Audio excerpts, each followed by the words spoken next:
نيجي اول السيزون نقول ايه؟ الزمالك في القمه والاهلي يتدهور. نيجي اخر السيزون الاهلي في القمه والزمالك يتدهور. احنا دلوقتي اهو ابتدينا ننقط. اول نقطه اهي راحت، او اول 3 نقط راحوا.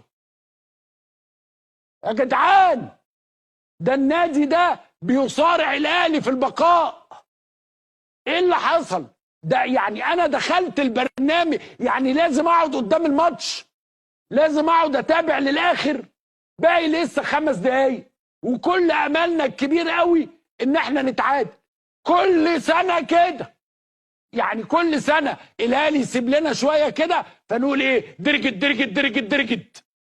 وبعدين فجاه التصوير البطيء بقى، تبتدي بقى ايه؟ درجت درجت ونتغلب. وانا قاعد اتكلم في السياسه والسفارات وهم وادي دجله كسبان 2-1.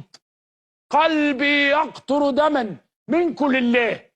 دايما كده رافعين لي الضغط ومنكدين عليا.